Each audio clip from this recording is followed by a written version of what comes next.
Duncan Rumplemeyer's Bad Birthday by Alexander Stadler.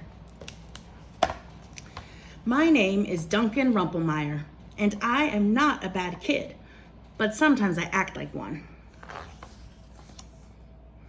Some days I wake up feeling mischievous, and on those days, no kitties, thank you. Some days I wake up feeling mischievous, and on those days it's hard for me to pay attention to the rules. On mischievous days, I keep asking myself, why? Why take naps? Why go to sleep when you can play crash test? Chocolate cake is delicious and chicken tastes boring, so why do you have to eat all of your chicken and not all of the cake? Why do I have to stop at one slice? What good is one tiny slice? Who cares about one tiny slice? Also, there is sharing.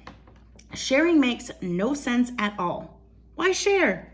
If a toy is fun, why let go of it? Who knows when you'll get it back? One time, I shared my Stranglehold Lock Master Action Figure, excuse us, with Flora Ingraham, and she took it and stuck it in the toilet. And when my father forced me to share my foaming toothpaste with Brian Fenwick, Brian swallowed half the tube and then was sick in 4 out of the 5 rooms in our house. Sharing isn't even good for the people you share with. I just don't get it. But usually, even though I don't understand why I'm supposed to follow the rules, I follow them anyway. The problem is that today was one of my mischievous days, and it was also my birthday. The trouble started last night. I was lying in bed, dreaming a nice dream, when all of a sudden I woke up and thought, presents are in this house. I checked the clock. It was almost my birthday. My mother was not pleased. Instead of my special birthday breakfast of egg muffin delicious, my mother just gave me cereal. Usually after breakfast, we sit around and open the presents and talk about them and play with them. But I was being punished, so there weren't any presents to talk about.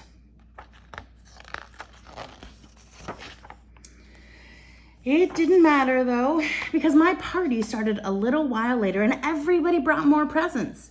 Howard Bannister gave me a machine that makes all kinds of rude sounds, and Flora got me that monster-making machine with the gel. Then there was a clown. All of the grown-ups laughed at him. Why did they do that? Why do they laugh when something isn't funny? My father had hired the clown, and he asked me if I liked him. I didn't want to say something that wasn't true, so I told him no. Then he got mad at me too. After the clown left, we all went to the park to play. I piled up my new presents and dragged them to the park. Flora kept wanting to touch everything. I told her to back off. My mother gave me a look. When we got there, I started to put together my sound machine. My father wasn't in the mood to help me, so I had to do it by myself.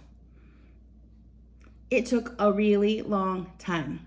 When I finally finished, I looked up, and what did I see?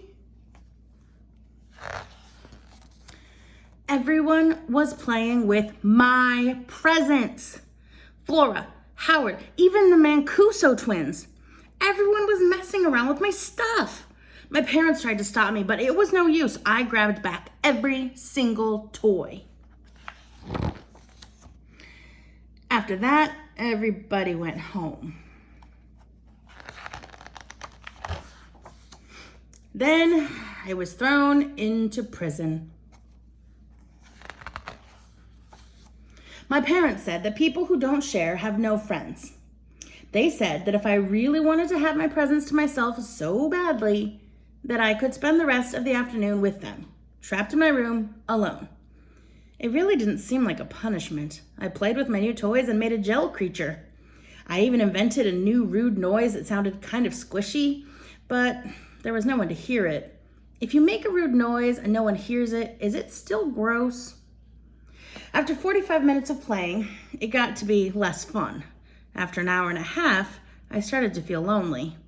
I thought about trying to escape, but where could I go? All of my friends were mad at me. Flora was disgusted.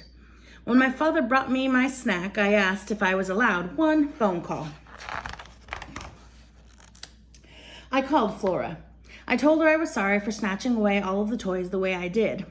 Flora told me I was a selfish baby, and then she accepted my apology.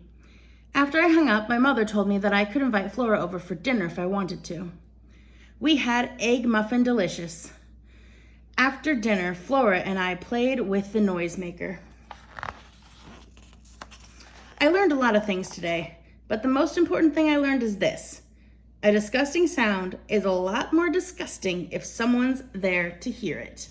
The end.